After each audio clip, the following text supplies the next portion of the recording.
ತೀರಾ ಬಡತನದಲ್ಲಿದ್ರೂ ಹಸಿರು ಕ್ರಾಂತಿ ಮಾಡಿದ ಗಟ್ಟಿಗಿತ್ತಿ.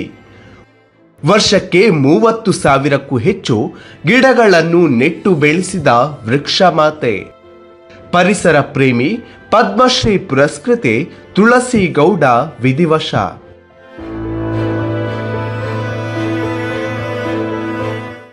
ಇವರ ಸಾಧನೆ ವಿಶ್ವಮೆಚ್ಚುವಂಥದ್ದು.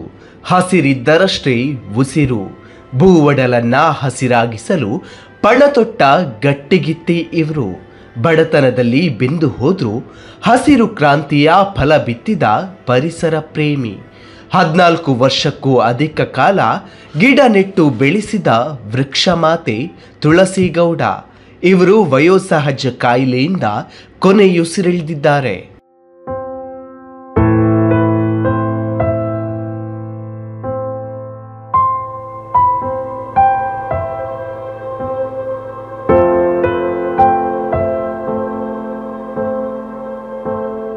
ಪರಿಸರ ಪ್ರೇಮಿಯಾಗಿದ್ದ ತುಳಸಿ ಗೌಡ ಅವರ ಪರಿಸರ ಕಾಯುವ ಕಾಯಕಕ್ಕೆ ಪದ್ಮಶ್ರೀ ಅರಸಿ ಬಂದಿತ್ತು. ಪ್ರಧಾನಿ ಮೋದಿ ಸೇರಿದಂತೆ ಗಣ್ಯಾತಿ ಗಣ್ಯರು ಇವರ ಕಾಯಕವನ್ನು ಮೆಚ್ಚಿದ್ದರು. ಪದ್ಮಶ್ರೀ ಪುರಸ್ಕೃತೆ ತುಳಸಿ ಗೌಡ ಅವರು ವಿಧಿವಶರಾಗಿದ್ದಾರೆ. ವಯೋಸಹಜ ಕಾಯಿಲೆಯಿಂದ ಬಳಲುತ್ತಿದ್ದ ತುಳಸಿ ಗೌಡ ಅವರಿಗೆ 86 ವರ್ಷ ವಯಸ್ಸಾಗಿತ್ತು. ಹೊನ್ನಳ್ಳಿ ಗ್ರಾಮದ ತಮ್ಮ ನಿವಾಸದಲ್ಲಿ ತುಳಸಿ ಗೌಡ ಅವರು ಕೊನೆಯುಸಿರೆಳೆದಿದ್ದಾರೆ. ಪರಿಸರ ಪ್ರೇಮಿ ತುಳಸಿ ಗೌಡ ಅವರು ವರ್ಷಕ್ಕೆ ಬರೋಬ್ಬರಿ 30,000ಕ್ಕೂ ಹೆಚ್ಚು ಗಿಡಗಳನ್ನು ನೆಟ್ಟು ಬೆಳೆಸಿದ್ದರು. ಕಳೆದ 14 ವರ್ಷಕ್ಕೂ ಹೆಚ್ಚು ಕಾಲ ಗಿಡ ನೆಟ್ಟು ಬೆಳೆಸುವ ಕಾಯಕದಲ್ಲಿ ತೊಡಗಿದ್ದರು.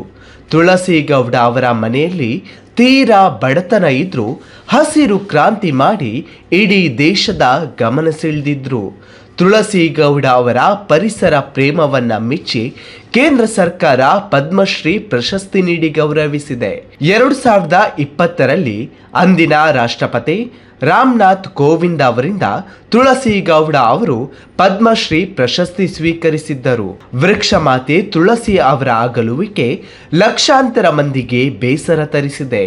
ಗಣ್ಯಾತಿ ಗಣ್ಯರು ಸಂತಾಪ ಸೂಚಿಸಿದ್ದಾರೆ. ಹಸಿರು ಕಟ್ಟಲು ಪಣತೊಟ್ಟ ತುಳಸಿ ಅವರು ಪ್ರಕೃತಿ ಮಾತೆಯ ಮಡಿಲು ಸೇರಿದ್ದಾರೆ. ಆದರೆ ಅವರು ಮಾಡಿರುವ ಸಾಧನೆ ಎಂದಿಗೂ ಅಜರಾಮರ.